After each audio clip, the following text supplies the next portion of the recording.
this. Don't touch this. Don't touch this.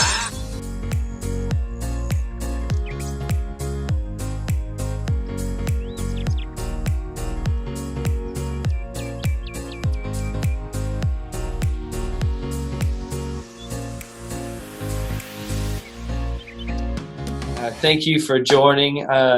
Robinson, thank you so much for being here with us. You are an amazing person, been a big impact on my life and Johnny's life and many other people's life.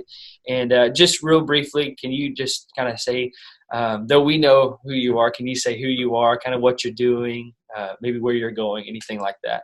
Yeah, I'm C.S. Robinson. I have my family, my wife, and 3 girls. We are Chi Alpha missionaries at Sam Houston. Currently, we are headed to Boston. We would love to plant a Chi Alpha in one of the universities in the city of Boston. We are still figuring out where to start, but we have narrowed it down to 2 or 3 of them. But we are in the process of raising funds to get there. We would love to get there in September, the early part of September, and so that we can continue to raise the funds and get started ministry there. So that's where we're headed. And good to be here. Always good to chat with you guys. Man, I'm excited for this. Here we go.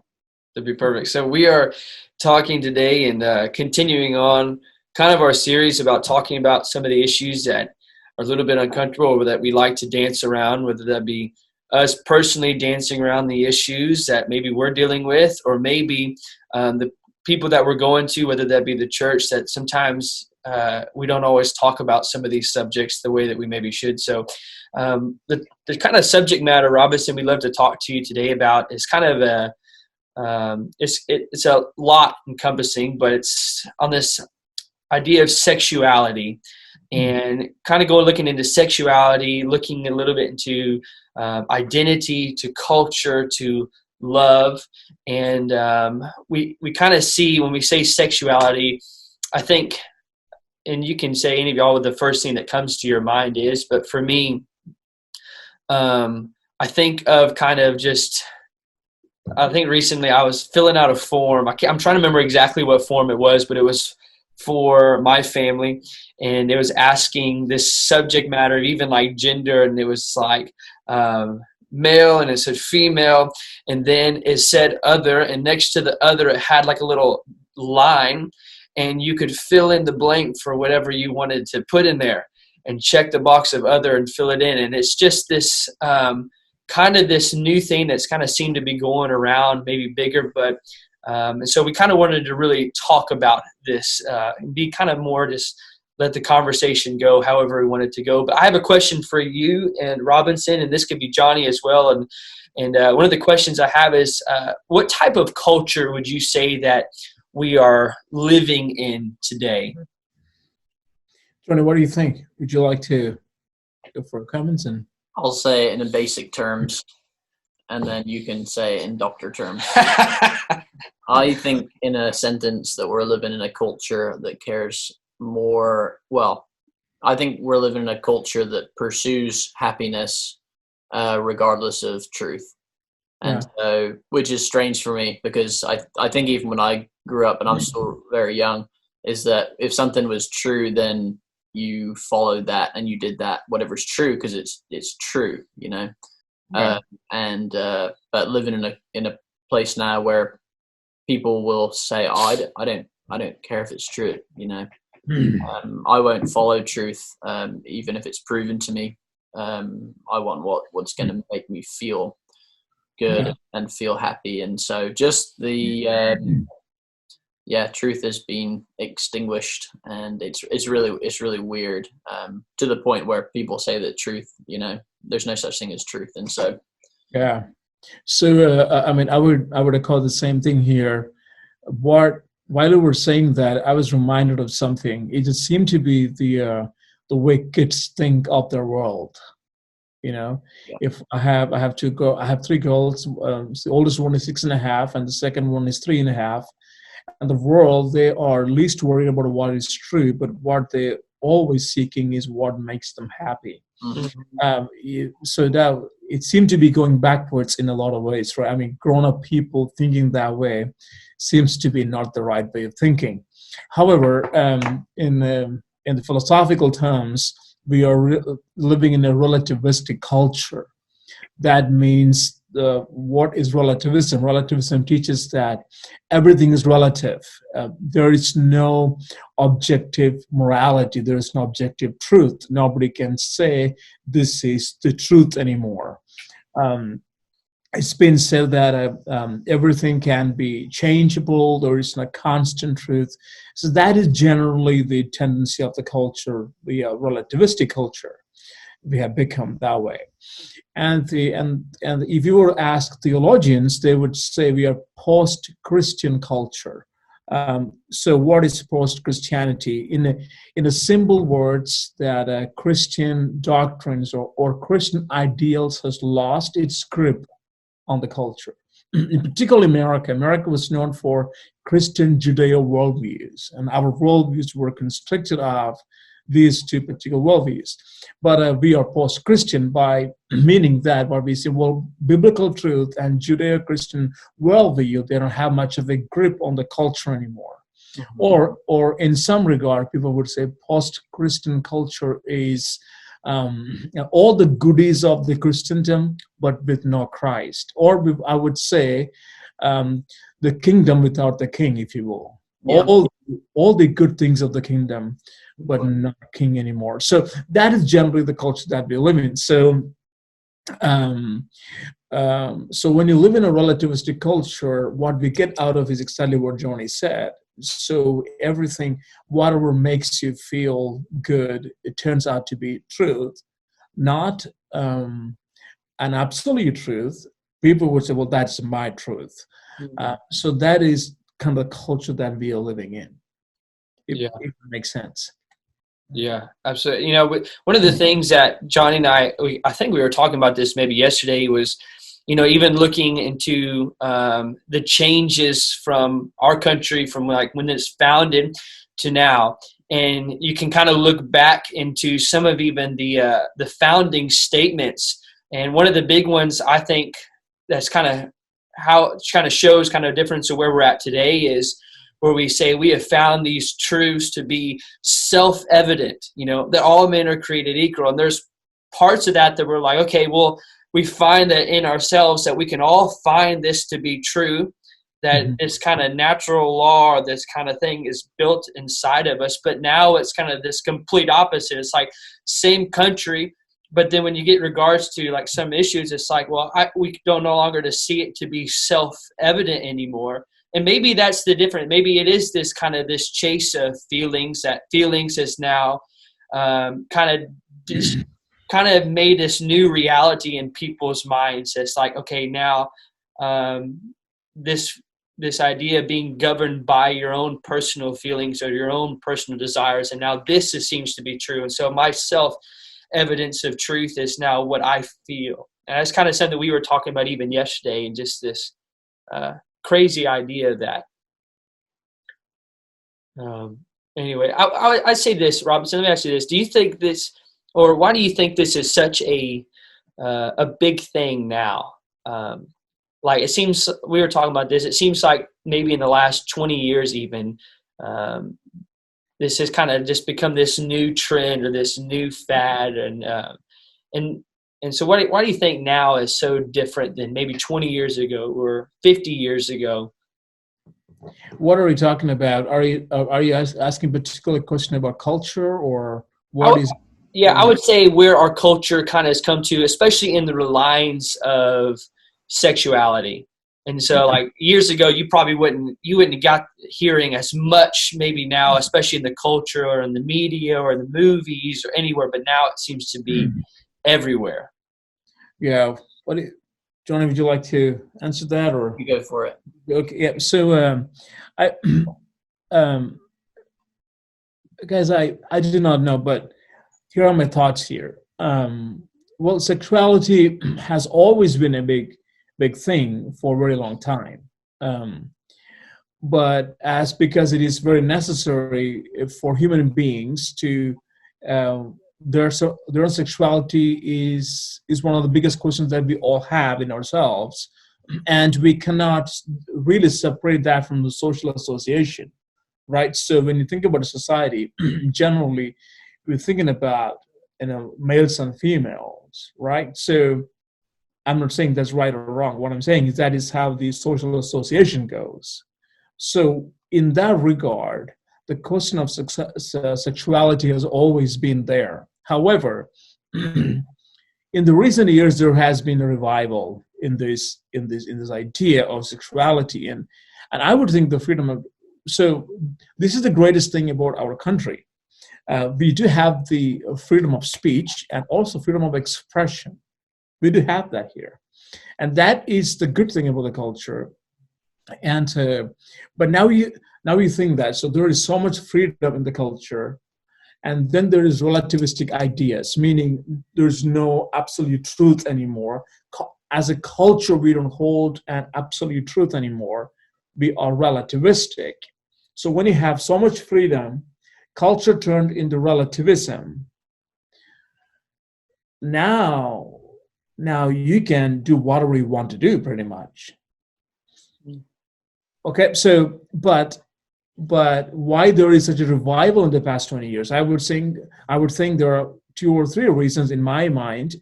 Number one, the media culture. Okay, so let me take you back when I went to college. There was no such thing as Instagram, Facebook, nothing.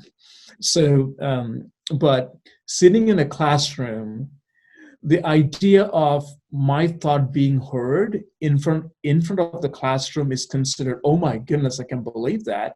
Yeah. Teacher is going to ask me to come front and tell the world, tell my students what I'm thinking in my mind. That just blew my mind, because that was a privilege. Mm-hmm. Because my professor thought it was worth listening to what Robinson has to say, or for the matter, anybody has to say. It was a privilege. But those are gone. I mean, those are long gone, because everybody's saying things. Okay? Mm-hmm. Everybody's saying constantly. And then people are just saying on Facebook and Instagram. So what happened is that the expression of our ideas have gotten a different level of freedom. A different level of freedom. So you don't have to. You watch some of these movies that comes around, or maybe in your own Sunday school, or maybe churches, or in classrooms, you can relate to this. When your teacher says something, okay, people take the Instagram and put them on their live, on their feed, and it just for better or worse, we do that.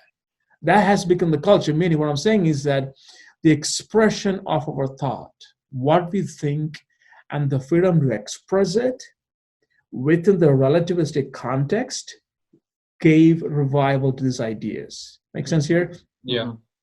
So there is no culture. Culture is relativism. Freedom promises, our country promises you freedom of speech, and media gave it incredible access to the expression of that thought. Yeah. So now people can easily tell the world what they think, or however they want to think. And the good thing, or maybe the bad thing, is this: that there will be 100. When you get 10 likes on something that you thought so stupid or so bad, then you get 10. Oh my gosh!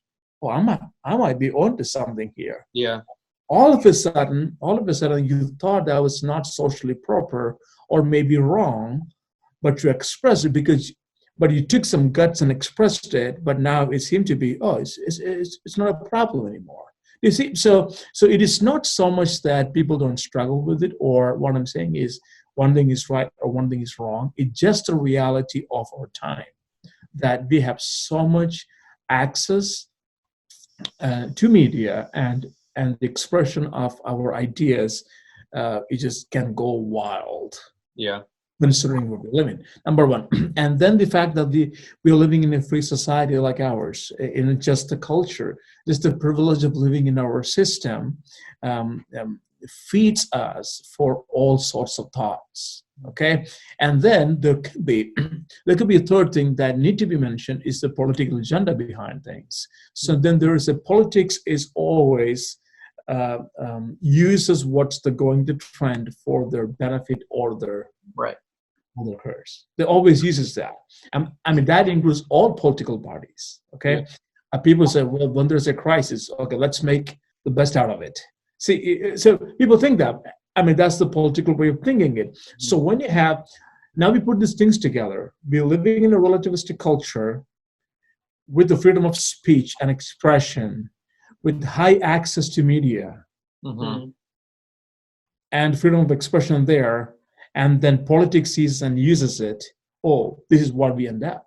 Right. Yeah. What we end up with this is what we end up with. So it is not just one person sitting in a room and thinking. So there's a lot of factors that are being connected, and all of a sudden you see an emergence of this particular idea or the new culture being formed. Yeah. And all of a sudden there's a new revival found in the expression of sexuality, Yeah. which has been encouraged by one group and suppressed by another group. And that process is what makes it go worse, because when it suppresses it, they fight back, and then they fight back. So it just turns into always filled in media because of the war between those things. That is just my take on it. But I think there's a good side of this. Okay, there's a good side of this. So I would think that, hey, I grew up in India, as you know. Why I said this, that in India we don't believe in the inequality. I believe in it, but as a constitution, it is not a Christian constitution we have in India. It is a secular state to freedom to worship whatever you want to worship on paper. However, you're not allowed to in certain places. If you are living in a Hindu concentrated area, you're not allowed to. Okay, there are Hindu nationals who tell you, this is only where you worship. If you want to worship Jesus, go elsewhere, right? So I grew up in that culture. But constantly coming from that culture to the American culture, it seemed to be like a relief, like, wow, it's crazy. You can see the gospel, the influence of gospel, even on the Constitution, or maybe in the deep parts of the country, if you will, right? Yeah. But the problem with that is, to me, is this: Christianity is just cultural here. Mm-hmm.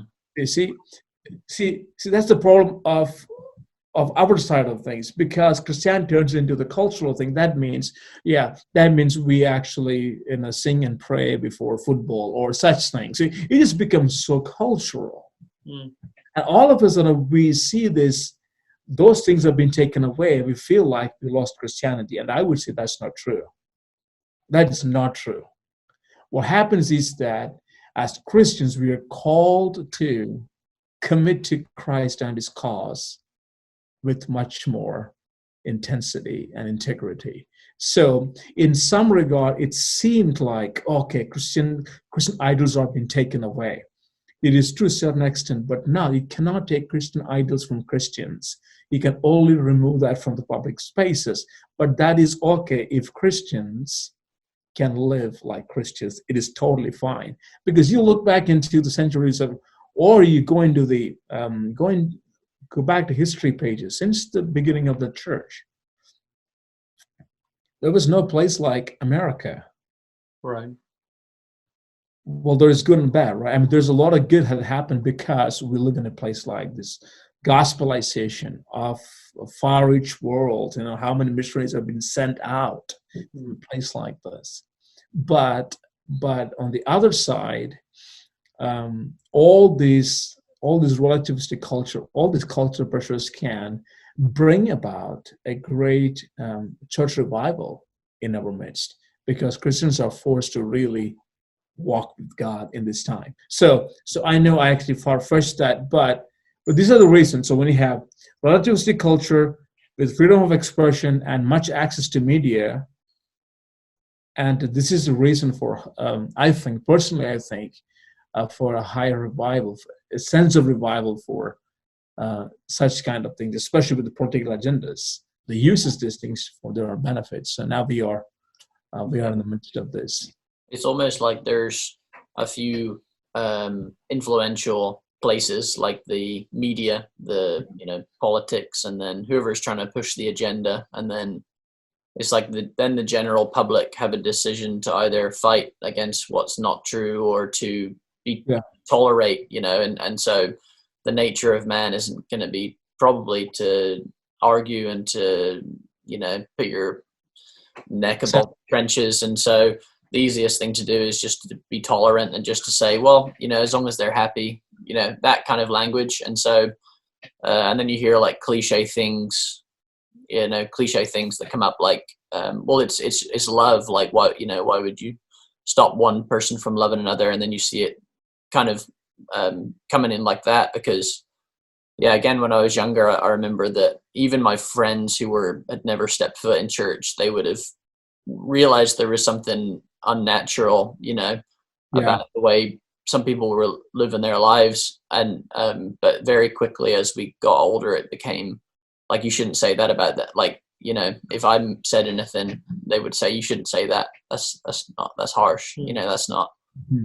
And then it's people have all of a sudden convince themselves of something that's not true, just simply because it's like the if you stand for nothing, you'll fall for anything kind of thing. Like, True. See what happened with the relativistic culture is this. Okay, you think about, okay, again, as you know, I love education, I love studying. It actually helped me my process of thinking. So I would tell you this, and I also had the privilege to teach a few years at Sam Houston University, along with my missionary job at Sam. So I was thinking this, I could not find people. So if I were to tell people to read a book, students didn't like it. Students would not like to read their books. Mm-hmm. And if I told them, hey,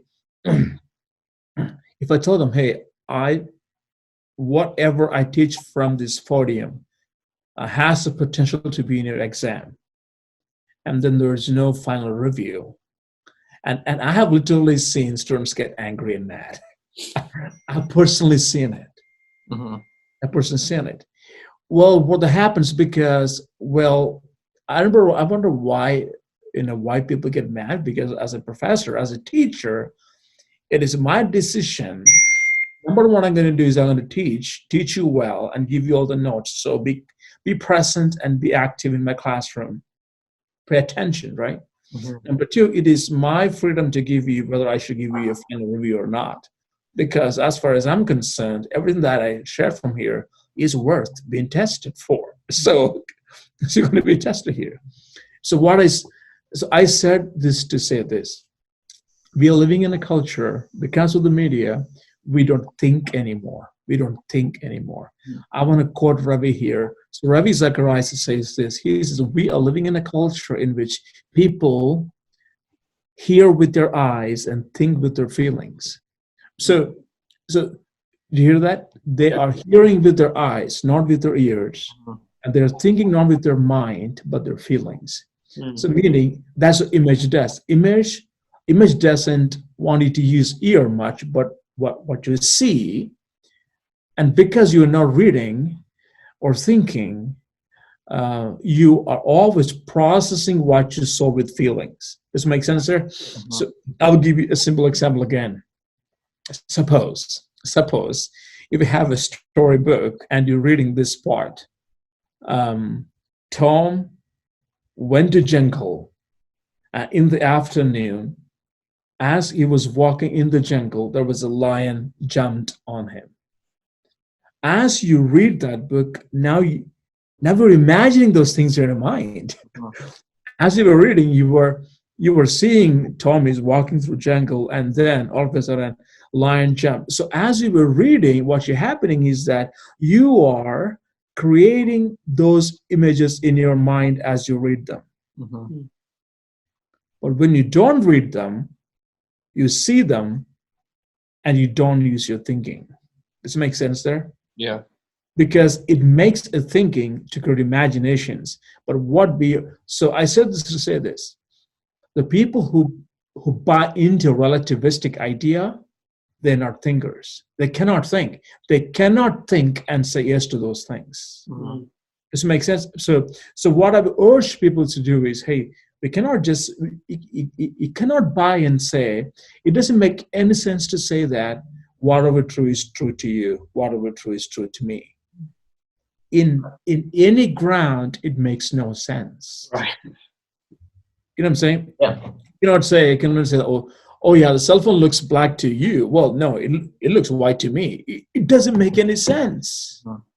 It's either black or white. Yeah.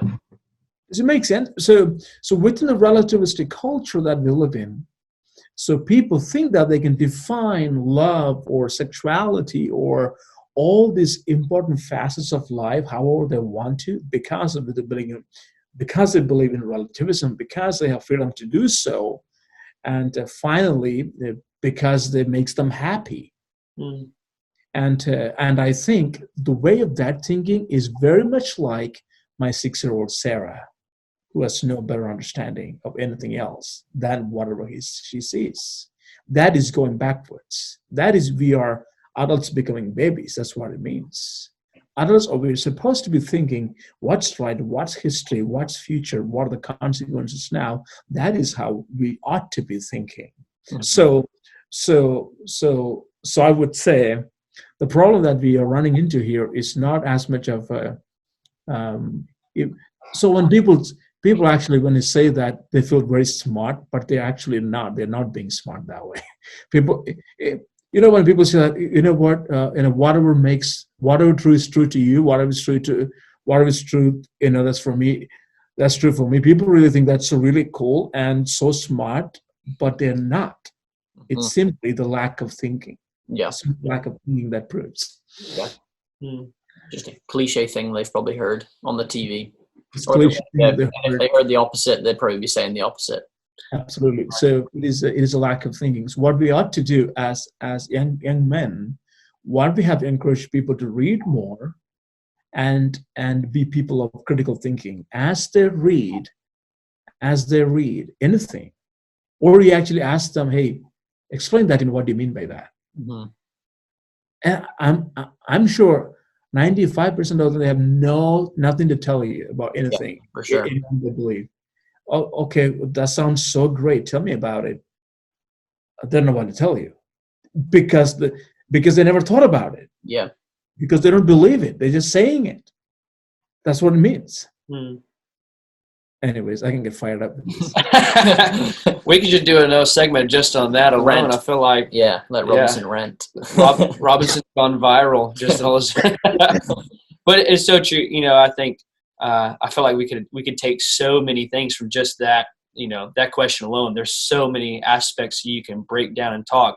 A few that I just want to make mention to a few, then bring it to another one was I can't remember who said it, but it's this idea that the same problems that we're facing today have been around since the beginning. They just had different names. I mean, you get the idols of sexuality or power, prosperity, and we see these same things. But even going into the Bible from the old days and the Old Testament, this just it just is called something, or it looks a little different, or it's presented a little bit differently. And that's the trickery of it. I think too, probably the most sacred gift that maybe God has ever given us is probably the freedom of choice. And it's such a beautiful thing, but the only thing, God gives us this freedom of choice, but He doesn't give us the privilege of determining the outcome of that choice. And I think we see here we have in our culture, and this based upon this, so many freedoms. We get the freedoms to choose, but some of the outcomes that come from these choices, they are not for us to choose. And I think that's one of the things that we don't like. I want to choose for myself my freedom. Give me the choose, but I also want to choose what this should lead to. And if you say anything otherwise, then I'm not going to. I don't like that. I like me determining my own choice, but I also like me determining the outcome of how it should be received, perceived, or the consequences of the choice. Yeah. And I really liked when you made mention to, and I think it hits probably our generation so good, and even the ones coming, of how I think you quoted Ravi, we see, what did you say? We hear with our eyes, and think and we what was the other one?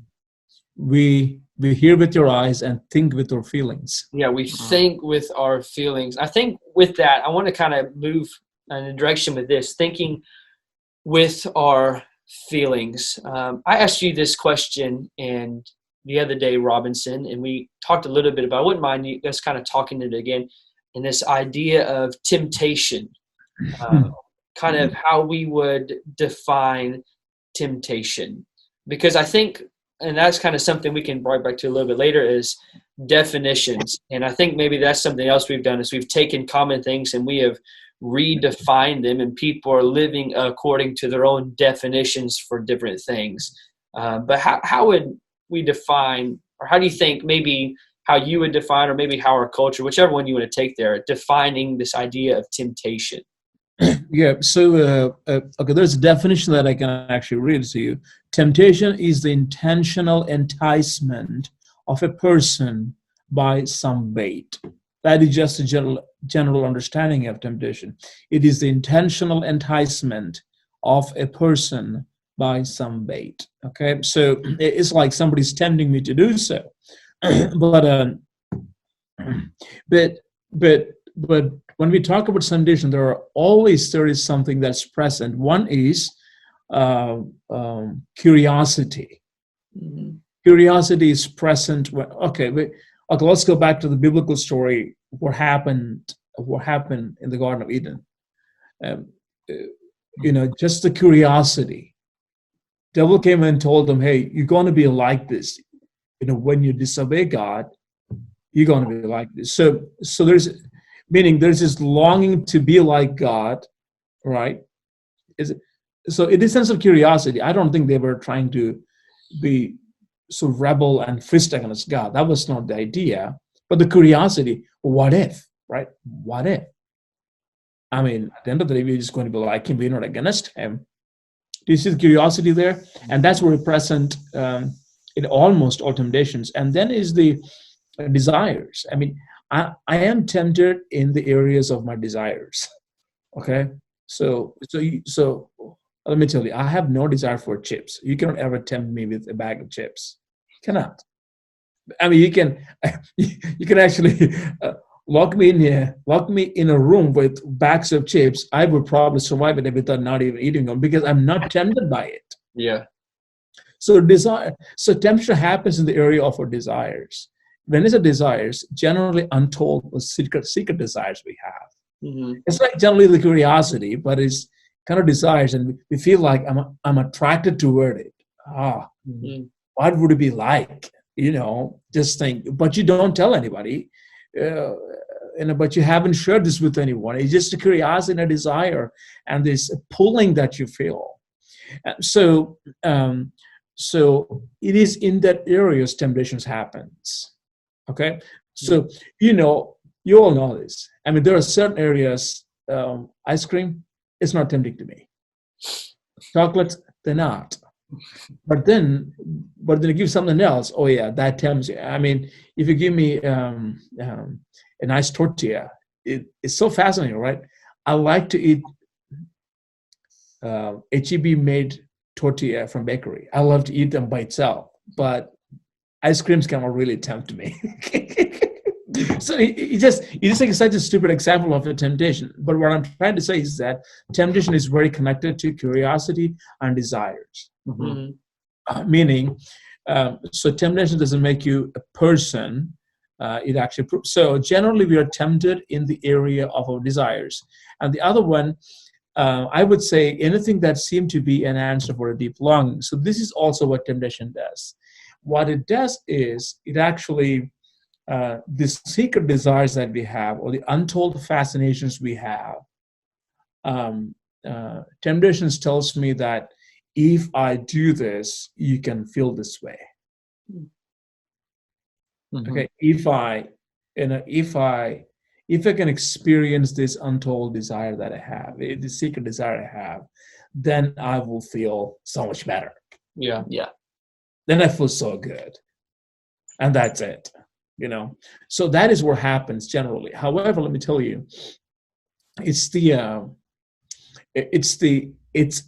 against what is true. So So the deepest desire for relationships, the deepest desire to be loved, deepest desire to be known, you can only find all these things in Jesus himself. He says that. He says, so I'm the way, the truth, and the life. All these things are found in him. All our deepest longings, the correct way of doing things, the finding meaning in your life. And then wanting to know the truth. All these are deep desires we have. Deep relationship. All these are we have, and God created us with that. Mm-hmm. But at the same time, we also have sinful desires because we live in a sinful world. Right. Do you see? Mm-hmm. So it kind of coexist. The deep desire to know truth, to walk in the correct way, and to have that real life that is there at the same time, because we live in a sinful world. There's a deep desires for sinful things in our life, but we do not know it's sinful, but we sometimes weigh in. Mm. So devil won't tempt you there. And what promises, they actually tells you this, and this is the bite. Like, this is the bait of the fish, right? It promises you what you lack. Yeah. It promises you what you lack. But then it gets you and it keeps you there for a long time. Right. That's what temptation does to you. So how do I define it? It's the bait. It's the bait that promises what you lack, generally, but it takes two things for me to be tempted: curiosity and desire. Why do I desire? I mean, I cannot control what I desire. Right. I can't control what I desire. People say, well, these temptations can be anything. Can be anything. So Matt, that's what I would say about temptation. It's a curiosity and desire is what causes temptation, but it is devil uses it as an answer to a lack. Right. It actually feeds off of the genuine question you have. Mm. It feeds off of it. Does it make sense? Yeah. It's like you want to have a real relationship with somebody, and to start with, as I know, if I really want to have a real relationship with my wife, Faith, the only way I can do that is to have a real relationship with God. Mm. So real relationship with my wife is an extension of my relationship with God. Yeah. So without that, this is not going to happen. Mm. And whatever I think this is happening here without him, it is not. It is not real. Right. It is only going to last until I feel like, because again, I'm still going with my feelings, remember? Yeah. I feel that's why, I mean, believe it or not, 52% of American marriages are divorced, and this is a reason. Mm-hmm. Because we believe that, she's a good fit, or he's a good fit. Yeah. Etc. She makes me feel good, or he makes me feel good. Yeah. Without any relationship with God, we establish a relationship that will not last long, because the real longing we have is to be filled with God himself. Right. And the attention is to people around us. Yeah. So in order to fix this, we need to fix this first. Right. The extension of that. Yeah. What are we going to say, John? So if people, going along with that, if people are thinking with their feelings and they're connected to their partner, girlfriend, friends with their feelings, and the feelings disappear, then to them the logical thing is that they don't love them anymore, or they would be a hypocrite to stay with them, or another justification. But if you believe that truth is determined by your feelings, then you would actually, in your eyes, be a bad person not to leave them, in a way, and because you haven't got any other way compass to, what else do? Do you just stay with them and be a hypocrite, and then Satan can feed in any other it's actually where I think as a culture where we've kind of come to, where one of the determining factors of truth is feelings. And the reason I wanted you to really bring up temptation so much, because I love that you said your temptations are in your desires, a lot of time, rooted in desires. And you even said that, I can't always control my desires. These are some things that I desire. And we have truth that's rooted in feelings, and I'm associating my feelings with these are my desires. And we get a culture that says, well, then that is who you are. Exactly. This is your identity. Now you can find your identity in almost defined by your temptations by saying, these are the things that I'm desiring. I'm feeling it. I'm believing these things to be true. And then we put a label on it and say, well, boom, this is it. And I think that's probably true for quite a few people that have been probably saying that, does my temptations define who I am? And we, on one side, you have where we you take the biblical view and we're like, well, no. But then we have a culture and a different worldview that says, well, did you choose your desire? And it's sneaky how it does it, because it's like, did you choose your desire? Well, no, I couldn't control that.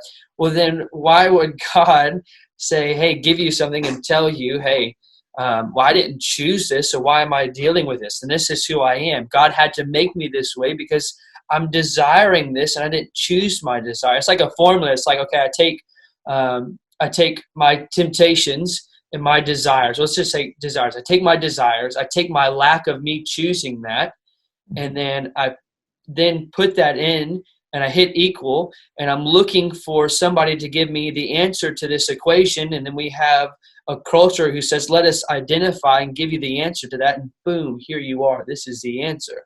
Yeah, you're right. So Matt, this is a thing. When it comes to desires, okay, we all have desires. Yeah. We all have desires. And I remember the desires that growing up I had. They were not good. They were really not good. None of them were really good. You know what I'm saying? It was not, some of them are socially okay, some of them are not socially okay, right? So how do we do? When we all started doing and yielding ourselves to our desires, the world cannot exist anymore. That is not a workable way of living. Mm-hmm. You think about in our own households, in our own families sometimes, we all have our preferred way of doing things, our desires, actually. If we all say, okay, this is how I'm going to feel doing it, and if we do that, then what is a committed life? Do you see what I'm saying? Yeah. We turn into just selfish human beings, do whatever I want to do. Yeah, right. Because at some point it's going to collide. Absolutely. If you do come together with another person, absolutely, something has to give. There's going to be. Well, in a culture where everyone has the freedom to their own autonomy, you'll always have conflict. You think about it. You always get to a place where Yeah. my autonomy wants to be forced upon you, and Yeah. yours has to be forced upon me, and we can't have a mutual agreement. It's like, what if I enjoy killing puppies, but Matt enjoys saving puppies? They're puppies, Right, bro. And Unless your puppy comes near me, I'm going to strangle Right. it. Exactly. Right. So desires, strong desires, with so much freedom in the culture, this is not livable. Okay. So that is why there is something called laws. There is something called laws and rules that we can live by. But for a Christian, again, so how to control my mind and my heart? Government doesn't have laws for that. Mm-hmm. Government has laws to control my actions, not as much as my thoughts. Yes. And desires. Right. But that is where, but we do have something called conscious. Yeah. I would say God-written law in our hearts. Mm-hmm. It's there. That's why we struggle with these questions. You think about this. If there's no written laws in our hearts, why the heck are we talking about this anyway? Right. Why is it a secret thing anyway? Right? Because we know in our hearts it says that, hey, this is not how this is what I meant to. So that is a big part here. So how do you? Temptation identifies the desires of my heart. Now I should take the responsibility of weighing my desires in the light of the gospel. Mm-hmm. Because the gospel is what tells me what's the right desires and what are the desires that I shouldn't. So desires are part of me, but that doesn't mean that I yield to all the desires I have. If I'm going to do that, I probably won't have a family today. Right. Do you see what I'm saying? Yeah. I probably wouldn't have friends in my life today. Yeah. If I'm going to take my desires, I weigh them with the gospel. Yeah. Here is God himself took the human form and lived among us for 33 years and lived the life that we should have lived. And he showed us what's right, what's wrong. He just not say it, he lived it. Yeah. And gave us the capacity to do it. Do you see? So I cannot just yield to my desires. I need to take the desires and yield them. What desire should I pursue? What I shouldn't. So it is not just me. It is the gospel who determines what desires is worth having and pursuing, what's not. And I think even non-Christians, without looking at the Bible, they yield to their desires as well. Exactly. And so they don't even believe what maybe they're saying that they believe. They don't actually believe what they say because they realize that if I do this, I'm not going to have any friends, even though I feel like doing it. Or if I do this, I really feel like doing this, but I'm not going to have a wife. My kids are going to hate me. And so even they realize that we shouldn't follow the consequences of a desire, right? Right. And which I think maybe, and this could even segue here, is maybe is why this subject matter is so unique in itself, because there's probably someone out there and there's just like, okay, well, we can all probably understand the consequences of following your desires to murder somebody, but what's the consequence of following your desire to love? I mean, love is this great thing. What's wrong with love?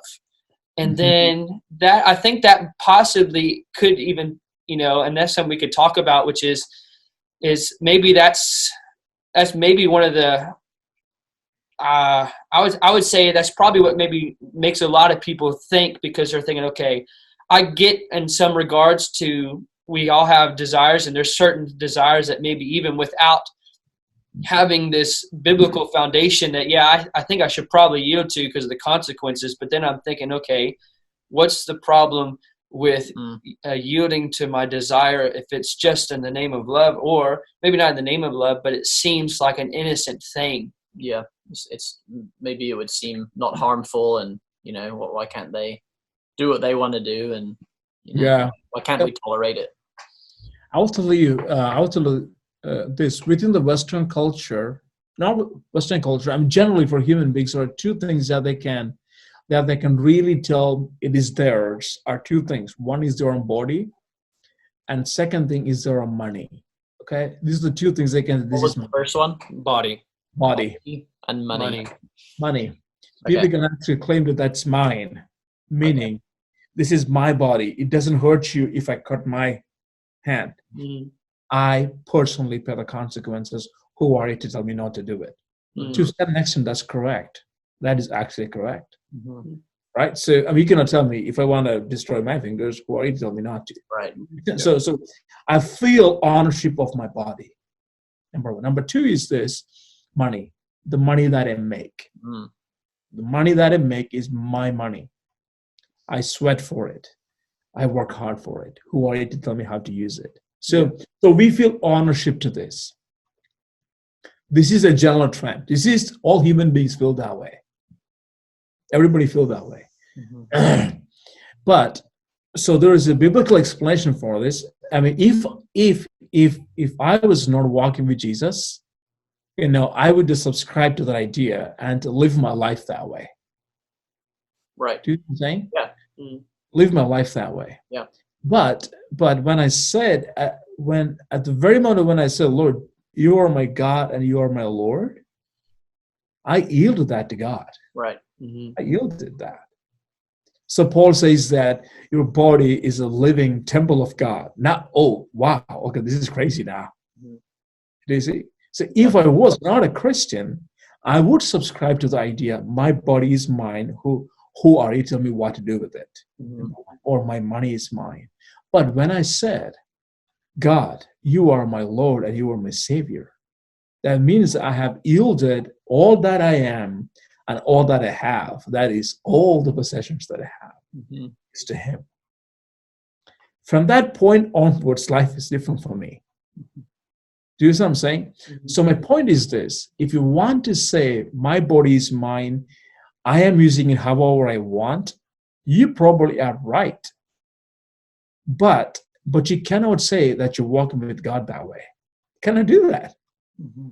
It's either you doing it that way, but you cannot say that I'm also a Christian. It doesn't work that way. Yeah. It doesn't work that way. You can actually say, yeah, your body is yours because God made you in His image, but your body, you're responsible for how to take care of it. It is not physically, it's not hurting anybody else. That's right. But I have to say, when I decide to follow Jesus, it's not mine anymore. Mm-hmm. It's not mine anymore. It's God's temple.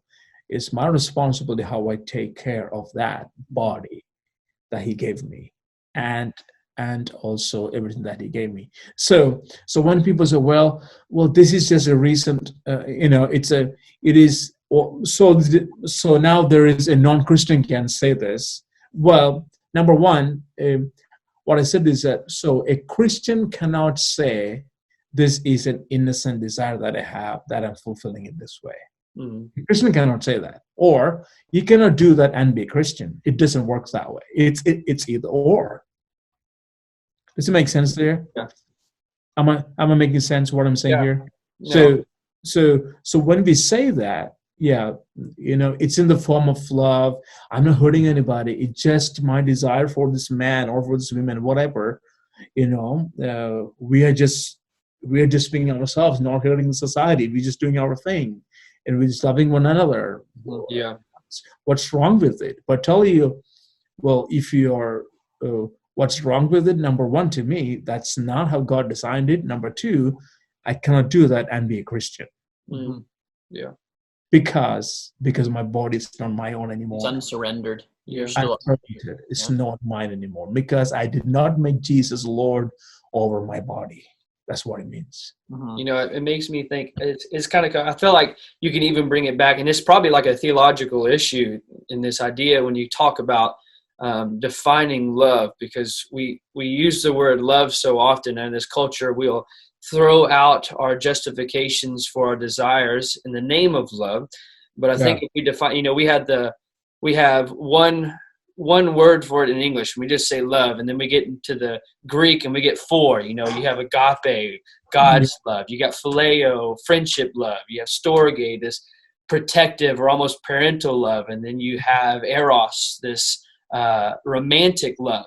And I think it was Robbie actually who said it one time. He says, only in a marriage can you bring all four of these things together, and you can see the sacredness of how God relates to His church as the bride and the bridegroom.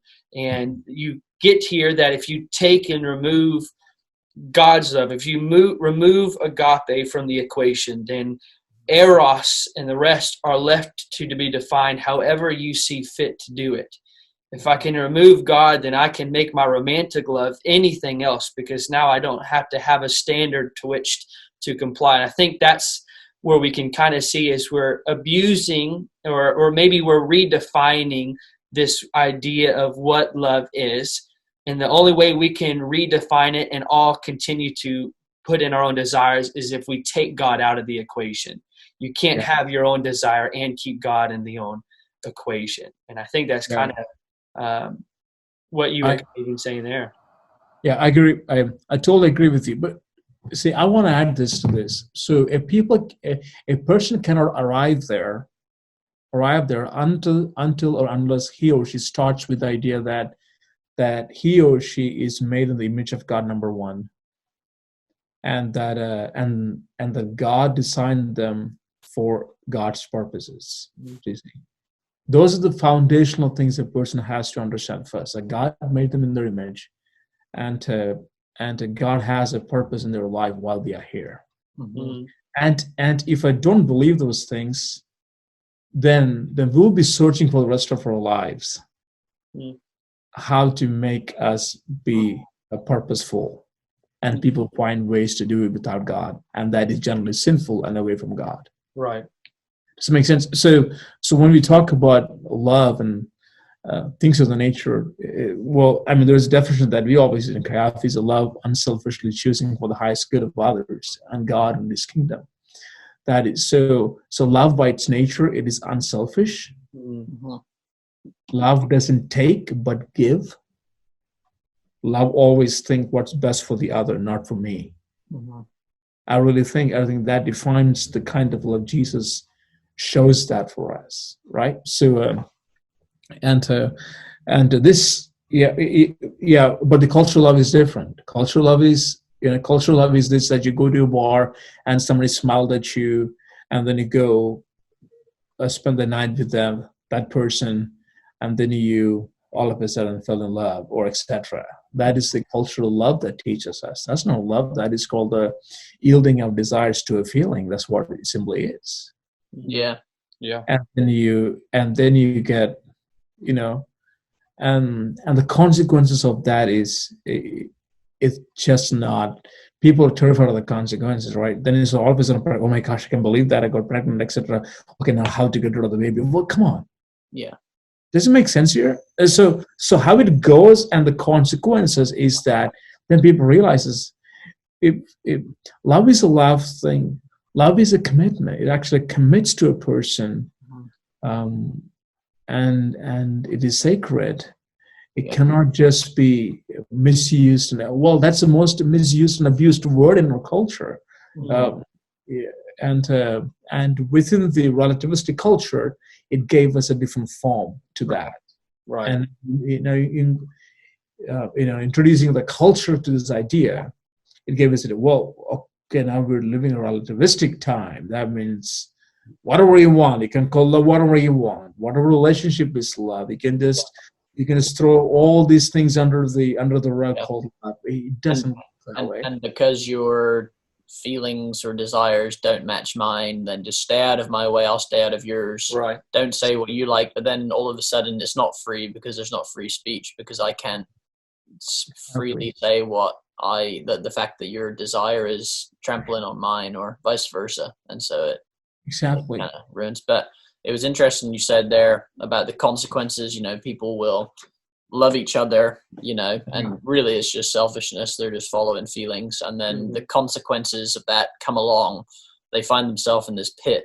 And I think so often that we would think at that point that even for us, because we've been there, but for society, you would think that people would look back and they would say, I wish I had followed and I've done wrong, but they don't. They then blame and they say, I feel this way because people are judging me. If people would stop judging me, I wouldn't feel this way. But no one's judging them. It's just the consequence of the fact that they've, done something stupid. And so I can't follow God because he made me this way. Right. Yeah. He's an evil God for doing that. Yeah, It's someone else's fault. Looking for trying to shift because the guilt is, they're going to have to either feel guilty or find someone else guilty. And so unfortunately you see that happen, and then people fight harder for what they believe in rather than turning back. And I think that definition of love is huge, because you've seen people arguing before, and they're arguing whether God is loving or not. But the thing is, they have two different definitions of the word love. And so in one person's definition, they're true. God isn't loving in their definition, because their definition is to do with feelings. And how could a loving God make someone feel or allow someone to feel bad? Of course, that would not be a loving, he would not be loving if that. But the Christian definition of love isn't that. And but I think for me, like, if love, I would hate for my love for someone to be determined by feelings, because if feelings were the determining factor whether you love someone or not, the issue is it always comes back to me. Is within me. It's how you make me feel. I love you because you look pretty, or because you have a nice voice, or because you're funny, or because you're rich. All of those things are affecting me in a good way, I love it. Yeah. And so it all comes back to me. And so as soon as those things disappear, and you're ugly and you smell bad and you have no money, all of a sudden I'm not getting anything, so my feelings, the reasons why, I love that person, were not actually selfless at all. And I do think, though, because I was having this conversation with someone the other day, people love the idea of love being a feeling until it's them that's being loved. Yeah. I like the idea of Robinson, I will love you as long as I feel like it, because then I don't have to do anything. Yeah. You know, I can do anything while I feel like it. I can eat, snake eyeballs while I feel like it. That's easy because that's the obvious thing to do because that's what I feel like. Yeah, But absolutely. if someone said Robinson's only going to love you when he feels like it, and when he doesn't, he's going to have to go away, I'd say I don't like the idea of that at all. I don't think that that's true, And so people like it one way but not the other, and I think that shows that there's a bit of incoherence in it. All these questions like love and identity and all these things are answered. I think those things are important questions that we struggle on a daily basis. However, we won't be able to find answers the way it is unless we really want to find this truth. Right. So if I'm going to be somebody who is totally fine with how I feel, I would never get answers for any of my questions. Period. Yeah. Period.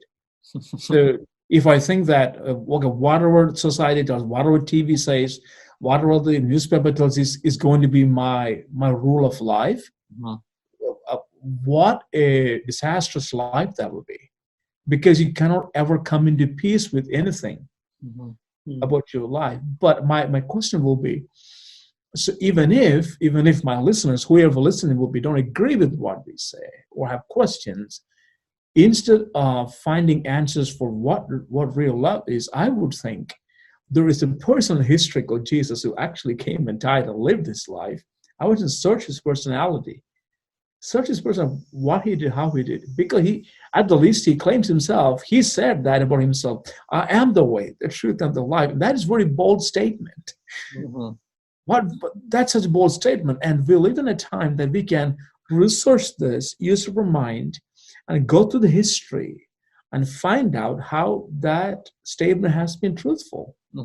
And once you establish that, then it gives us room to accept this. Otherwise, my life is going to be just pretty much, I just turn into a human being who lived by feelings all the day of my life with no real consequence in our life. So, but G.K. Chesterton said this: Christianity, it is not that Christianity has not been tried and found wanting. It has been found difficult and not tried.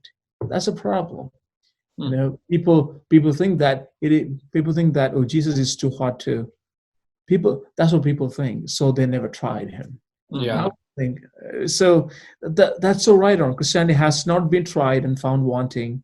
It has been found difficult and not tried. So what we're telling is truth, and all truth are difficult.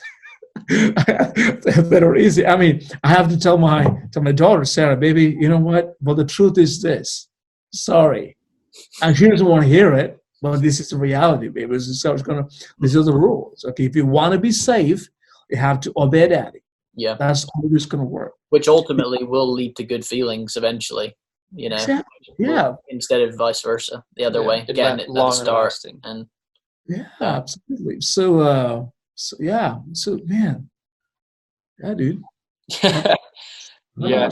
Man, I feel like it was really good. I mean, we could continue talking, I feel like, for easily forever. Yes. But I think that's it. I think because you look at these things and you look into the culture we're living in, you look into this, the broadness that is sexuality and all that can be encompassed within it. We look into identity and even love and all these things. And I love how you put that in. I was even trying to think about how does this even wrap up? And I think trying Jesus is one of the most amazing things. I was listening to, I think it was a Q&A time. It was, I can't remember everyone that was at the panel, but I know Robbie was there, and one of the persons asked him, and you could tell they were kind of not necessarily completely seeking truth, but was more looking for an argument. Brought up this idea of homosexuality and what is Robbie's take and what they should do. And I remember at the end of it, Robbie Zacharias, as my after he kind of went through this long thing, kind of like how we did. We talked about all this thing, but he goes, at the end of it, let me just leave you with one thing. And he goes, try Jesus, put him into your heart, seek after him. And then he goes, and see where he leads you from there. And I think there's so much that can be found in just trying Jesus. And it's so true in that, getting from the dissatisfaction, or how he can satisfy you, and how he can fulfill you, how he gives you an identity beyond maybe the one greater than anyone else can give you, how he can give you a purpose that lasts beyond just yourself. He can define love in a way that's beyond just your feelings. And let me just if anyone has one final thought that you would like to say, if you were speaking, I know we're not looking at people's faces right now except for our own, but if you would to give one last thing for somebody, a piece of advice. I know, Robinson, you just kind of gave yours, but if you get anything else you would give, or Johnny, something you would say, a piece of advice for somebody that's kind of struggling with this idea of maybe looking into it, somebody that's curious about this idea of sexuality, somebody who might be struggling with this from real desires, anything you would like to give as a last bit of advice, or just leaving with the final thought? I would say that the feelings are real, but they're not true. And so although the feelings may definitely be real, it doesn't define who you are. It's not necessarily true. Use a quick story of Grayson. With Grayson, my son, he's about 7.5 months. Got to the point where we had to lay him down, take him out of his swaddle, and put him into bed. It got to that point where the swaddle will keep his arms nice and tight and comfortable, and so we had to unwrap him and set him in, because it gets dangerous because they can roll over. And so put him in his little bed, and the only way to do it would just literally be to rock him to sleep. And then as I go to set him in, he would always wake up immediately, and I'll set him into his bed. His eyes will pop open, and he will be so scared, and he realizes what's going on, and he's like, no, not again. And so he starts crying, and you just have to set them in and walk out the door. You can't look at them, kiss them. You just got to walk out. And so he is just crying, and it's this desperate, lonely cry, because he feels like, it just sounds like he's being abandoned, and we're just eating our meal next door, just like feeling so guilty and listening. And so, and to him, did he feel alone? Were his feelings real? They definitely were real. That's why he was crying. That's why he felt alone.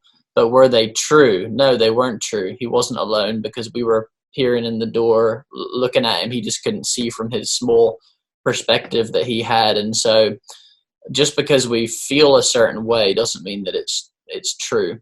And I think we have to get ourselves around good people. We have to, and we're going to talk about that in a few weeks, is that one choice that we do have is our friends, and to get ourselves around the right people. And I would find someone that's not just merely a cultural Christian, like Robinson was saying, but someone who actually loves Jesus, someone that even when they're outside of church, that they love Jesus, and get yourself around them. And if you can't follow Jesus yet, then follow that person. Ask them for guidance. We become like the people we follow. And so don't listen to people that have only been dabbling in something for a few months or a few years, but get yourself after someone who's proven it through their life. Not just that they say that Jesus is love, but they've actually seen the transforming power, and there's been the consequences of the love of God proven in their lives, and follow after them. That's what I'd say. Over to the doctor. What is it? Over to the doctor. Wow. I would echo the same thing that Johnny was saying. Feelings are real, but they are not true. Mm-hmm. What you feel is good, but at the end of the day, we will have to search and seek truth.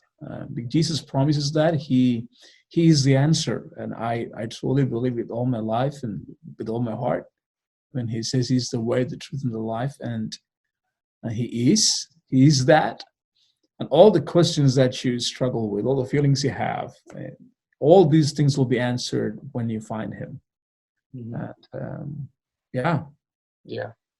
Yeah. I think if I add anything to, I go back to something Robinson said earlier, and we said a few times, and that was begin to change the way that we think. Just start thinking. And maybe just start thinking, because I agree with that. I think truth is a person. I think his name is Jesus. And I think if we really are seeking after him, beginning to think and stop thinking with our feelings, but maybe just start really thinking and asking. Yeah, thinking in your mind. I think too is being honest with yourself, and I think finding somebody that you can be even honest with, that's going to tell you what you need to hear and not what you want to hear. Not trying to search on Google for somebody who will justify what your desire, but maybe really trying to be honest with yourself, and so that way you can be honest with God, but then start thinking rightly. And not maybe start thinking right, but maybe start thinking about the right questions. And asking some of these tough questions. Don't dance around the subject, but just because it kind of hits a nerve and makes you uncomfortable, but start actually thinking and talking about it. There we go. Robinson, you're an amazing person, and we're grateful that you could honor us by being the little box to our left and giving us some of your time today. And just say thank you. Robinson, why don't you do this? Why don't you close us out in a prayer and just praying over everybody? Thank you, Lord, for this day. Thank you, Lord, for loving us. Thank you, Jesus, that you are a good God, that you know everything about us. You know our ways, our thoughts, our feelings. You are not too far from any of these things. Lord, if there's anybody who knows fully about us, that's you. And so would you help us to trust you and walk with you? And would you give us wisdom to seek after you, Lord? I'm praying over my friends here and whoever listening this or will be listening this. I pray that you would touch them, that you would give them the desire to know you, Lord, so that they will find the answer, and that's you, because you are the one who said you are the way, you're the truth, and the life. That's true, and I know that. Would you make it known to all my friends who are struggling, who have questions, who have so many doubts? Would you be near them? And would you reveal yourself to them, Lord? We thank you that you're a good God and a loving Father. We love you. Amen. Amen.